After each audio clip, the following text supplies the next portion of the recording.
The Ridgeline stands out as the most unique and easily one of the best midsize pickups on the market. But that uniqueness also means that there's a big possibility that you may not get what you expected, and apparently, you wouldn't be the only one.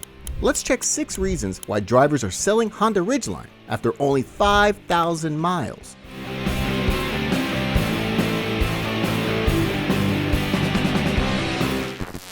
Number 6. Towing capacity.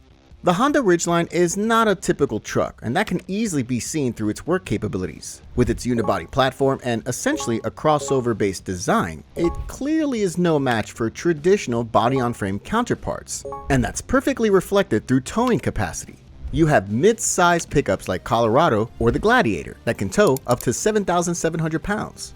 Actually, most pickups in the class can tow over 7,000 pounds. The Ridgeline, on the other hand, features a max towing capacity of 5,000 pounds. Clearly, the gap is pretty big, but many buyers, when they see the numbers, think that 5,000 pounds would work just fine for them. But then comes the real-world exploitation, and owners find out that the Ridgeline struggles with some tasks that would usually be done with ease, like towing a boat or trailer. For that reason, many eventually decide to replace the Ridgeline with something more traditional. In our eyes, that doesn't seem like a major drawback, but rather a thing that has something to do with owners' expectations. If you know what to expect from Honda's pickup, it's easily the best model in the class. If not, well, then it's better to stick with more traditional trucks, especially now when there are so many great options around, with the market being more competitive than ever before. Number 5. Infotainment system. Honda has never been particularly good when it comes to infotainment systems, and even though the Ridgeline recently received a much-needed update in this aspect, it still lags behind the competition. The screen may be decently sized, and we definitely love that there are things like physical volume controls, but overall, the whole system is a bit of a letdown. So big that some owners eventually decide to sell their truck.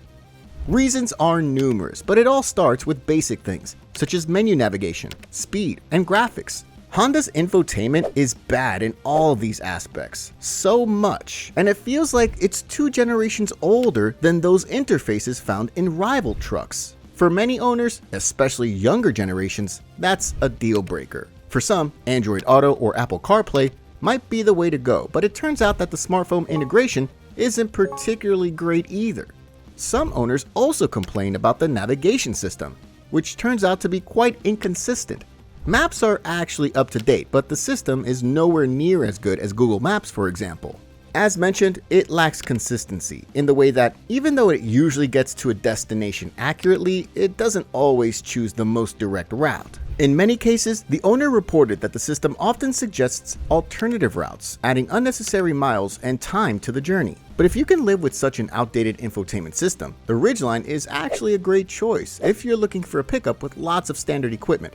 Even the most basic versions come with things like wireless smartphone integration, tri-zone climate control, remote keyless entry, remote start, a 7-speaker audio system, and wireless charging. Step up to mid-range options and you'll get goodies like satellite radio, an upgraded audio system, ambient lighting, a moonroof, and many other things that don't usually come with rival pickups.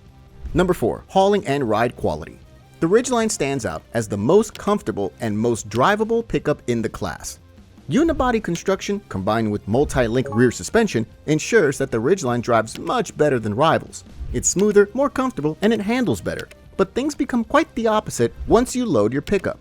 With most pickups, things are completely different. They feature leaf springs in the back, so the heavy load is actually quite beneficial, as the rear end of the truck doesn't bounce as much on an imperfect road. The problem with Ridgeline is that it features a multi-link rear suspension, which is designed to provide superior ride quality, as a heavy load can push this setup beyond its ideal range. The suspension is compressed more than usual, and that reduces its ability to absorb bumps effectively. When loaded, the Ridgeline suddenly becomes firm and not particularly pleasant to drive, especially over rough terrain. Moreover, heavy loads can even compromise Ridgeline's handling through body sway or squatting, where the rear end dips lower and compromises the overall stability of the truck. Still, we have to be fair and say that things like these can happen only in extreme situations, usually when you overload the trucks and exceed the max payload significantly. With normal use, the Ridgeline remains a truck with by far the best ride quality in the segment. with superior handling and comfort over body-on-frame rivals, and with driving experience comparable with pretty much any crossover SUV on the market.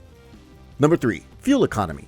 The Ridgeline comes exclusively with a 3.5-liter V6 engine that puts out around 280 horsepower and 260 pound-feet of torque.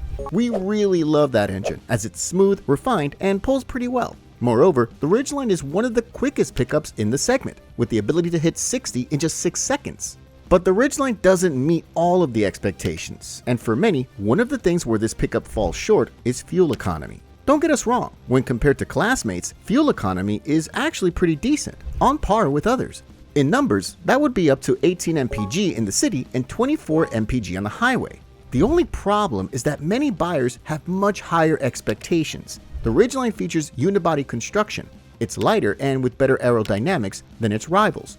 Moreover, it features an advanced all-wheel drive system, so everything suggests it should be more efficient than its rivals. But that's not the case. Honda's V6 may be super reliable and quite capable. It may be one of the last remaining naturally aspirated V6 units in the class, praised for their superior smoothness compared to Turbo 4 engines. But those smaller turbocharged units are slowly becoming a benchmark in this segment, offering better efficiency and more low-end torque. With that in mind, it's pretty clear why some buyers end up disappointed pretty soon, despite some pretty obvious benefits of a good old naturally aspirated V6.